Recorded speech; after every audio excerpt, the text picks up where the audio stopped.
uşaqlar, Cənubi Azərbaycanda Milli Azadlıq Hərəkatı. Bu mövzu qəbulun əslində aktual mövzusudur, öz yerindədir Cənubi Azərbaycan üçün. Amma ikinci qruplara bir tık yüksək aktual olur. Situasiyanın bir çox məsələdə ikinci qrupları hissəsi Cənubi Azərbaycanda düşür və rast gəlmişik. Bildiyimiz kimi 1-ci Dünya Müharibəsi 14-18-ci illəri əhatə edəcəkdir və bilirsiniz ki, 14-18 müharibəsində Cənubi Azərbaycan Qacarların tərkibindədir. Qacarlar müharibə ərəfəsində öz müttəfiqini elan etmişdir. Lakin buna nə İngiltərəsi, nə Rusiyası, nə də Osmanlısı əməl eləməyəcəkdir və hücumlar baş verəcək. 1914-də bilirsiniz ki, Osmanlının hücumu başlayır, lakin Sarıqamış əməliyyatında bu proses başa çatacaqdır və geri çəkiləcəkdir, sonra Ruslar gələcəkdir. Amma Rusların 1917 fevral Burju inqilabı ilə artıq İranda mövqeyi zəifləyəcək. Rusların İranda mövqeyi zəifləməsi, həmçinin Şimali Azərbaycanda Milli Azadlıq Hərəkatının başlanması Cənubi Azərbaycana təsirsiz ötüşə bilməzdi və Cənubi Azərbaycanda Milli Azadlıq Hərəkatına başlayacaq. Cənubi Azərbaycan Milli Azadlıq Hərəkatı 1917-ci ildən 1920-ci ilə kimi davam edəcəkdir və buna əvvəlki dərsdə keçdiyimiz Şeyx Məhəmməd Xiyabani rəhbərlik eləyəcək. Şeyx Məhəmməd Xiyabani kim olub? Şeyx Məhəmməd Xiyabani Səttarxan və Bağırxan, yəni məşrutə hərəkatında onların yanında silahdaşları olmuşdu. Bu mübarizədə daha çox mətinləşən biri kimi qeyd olunub. 1917-ci ildə dedi ki, Burju inqilabından sonra Cənubi Azərbaycanda Milli Azadlıq Hərəkatı, hətta İranda demokratik hərəkat yaranacaqdır və İranda demokratik hərəkata İran Demokratik Partiyası rəhbərlik edirdi. Onun qolu olan Azərbaycan əyaləti isə Cənubi Azərbaycana rəhbərlik eləyəcəkdir ki, onda Xiyabani belə deyək də başçısı. Şeyx Məhəmməd Xiyabaninin 1917 qurultayında qərarlar alınacaq. İDP-dən azad müstəqil olaraq ADP yaradılacaq, Azərbaycan Demokratik Partiyası və yaxud da Azərbaycan Demokratik Firqəsi. Firqə sözünün mənası partiya deməkdir onsuzdur.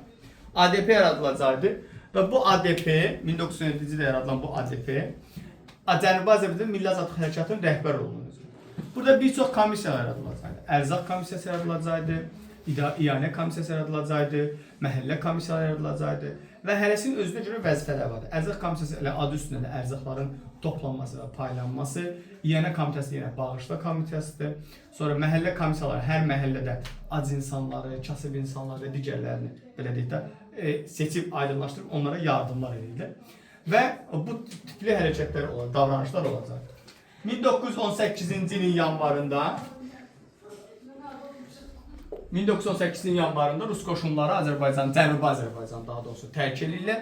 Bu vaxt artıq İran Demokratik Hərəkatı daha da genişlənmişdi. Hətta bəzi bölgələrdə, yəni söhbət Cənubi Azərbaycan bəzi bölgələr, Urmiyadır, Ərdəbildir, Xoysalmazdır. Burada şah rejiminin nümayəndələri qovulmuşdu. Yəni buralar müstəqil şəkildə Azərbaycan Əyalət Komitəsinə və yaxud da Azərbaycan Demokratik Firqəsinə tabi olan bir şəhərlər var idi. 1918-in yanvarında dedik ki, Ruslar tərkindən sonra İngilislər gələcəkdi. İngilis qoşunları Denstervinin rəhbərliyi altına gəlmişdi. Denstervinin rəhbərliyi altına gələn İngilis qoşunları 1918 fevralında gəlmişdi. Burada məqsəd o idi ki, Əncəli limanı tutsun, İrandakı Əncəli limanı tutsun, Xəzər dənizi yanında. Oradan da Bakını işğal eləsin. Bu vaxt 1918-in martında İngiltərə rəhbərliyi altında bilirsiniz ki, soyqırımlar olacaqdı. Urmi bəlası baş verdi. Və Urmi bəlasından xilas olmaq üçün Xiyabani öz fədai dəstələri yaradacaqdı və bu fədai dəstələri ermənilərin qırğınlarını və aysorların hücumlarının qarşısı alacaq. İngiltərə müharibə bitəndən sonra mövqeyi güclü bir dövlət kimi ayrılmışdı, bilirsiniz. Və bundan sonra Qacarlarla müqavilə imzalandı. 1919-cu ildə İngiltərə Qacar müqaviləsi imzalandı.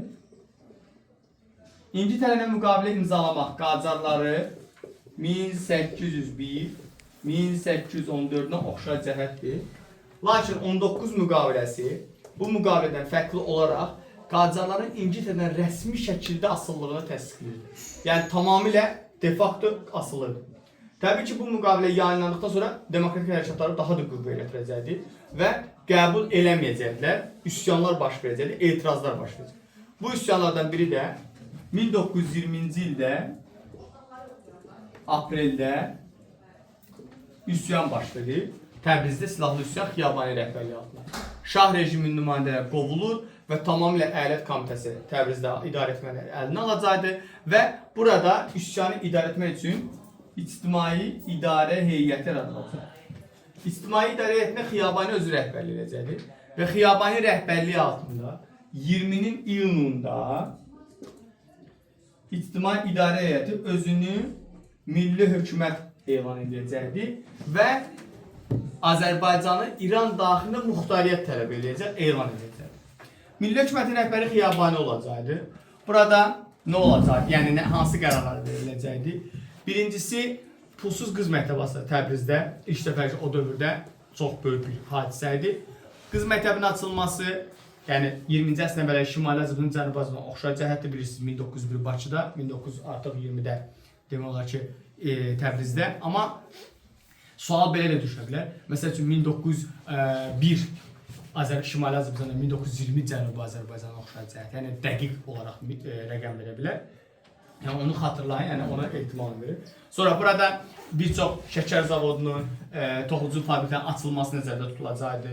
Sonra aqrar islahat keçiriləcəkdi, torpaq islahatı keçiriləcəkdi. Sonra dövlətin adı Azadistan dəyişdiriləcəkdi lövhələrdə və dövlətin rəsmi qəzet orqanizasiyası 1917-ci ildən etibarən çap olunan Təcəddüd qəzeti olacaqdı.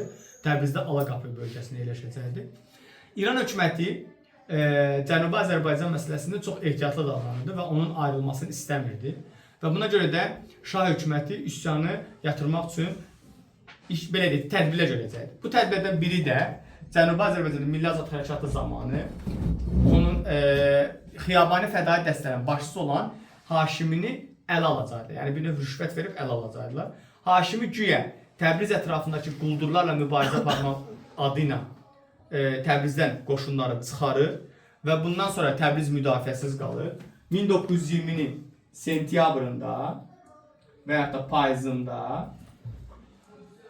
milli hökumət İran qoşunları tərəfindən hücuma məruz qalacaqdı və süquta uğradılacaqdı.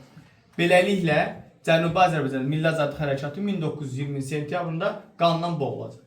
Cənubi Azərbaycanda İrana qarşı, Qazalara qarşı üsyan baş verməsi Babilər, sonra Zeynəb Paşa, Tənbəki, Məşrutədə oxşar cəhətdə. Amma xarici məmurlar olması Tənbəki, Məşrutə və Xiyabani hərəkatıdır.